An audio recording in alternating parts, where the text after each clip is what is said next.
আসসালামু আলাইকুম। সৌদি আরবে সৌদিদের মধ্যে ভালো সৌদিও আছে, খারাপ সৌদিও আছে। আমাদের যে কোনো একটা কাজ একটু ভালো হইছে, তো ওনাদের হয়তো বিয়ে শাদী বা এরকম কিছু একটা কাজ ভালো হইছে, এই উপলক্ষে আজকে আমাদের কেক দিয়ে গেছে, পুরো আস্ত একটা কেক দিয়ে গেছে। কেক দিয়ে গেছে আস্ত একবারে।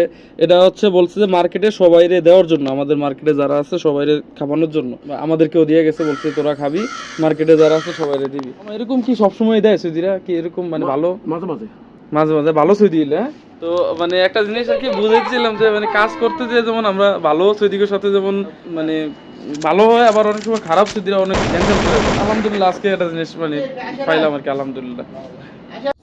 যে কেকটার দাম একবারে মিনিমাম তো 100 রিয়াল হবে, একবারে মিনিমাম 100 রিয়াল হবে। এটাই বুঝেছিলাম যে সৌদিদের মধ্যে ভালো সৌদিও আছে, খারাপ সৌদিও আছে। যারা খারাপ করে আছে তারা তো কাজ নিয়ে অনেক গ্যাঞ্জাম করে। আজকেও আলহামদুলিল্লাহ অনেকগুলা কাজ আসছে। আজকে আলহামদুলিল্লাহ অনেকগুলা কাজ আসছে, এগুলা রাতের মধ্যে রেডি করে ফেলবো, কালকে নিয়ে যাবো। কাজ রেডি করা আছে আলহামদুলিল্লাহ।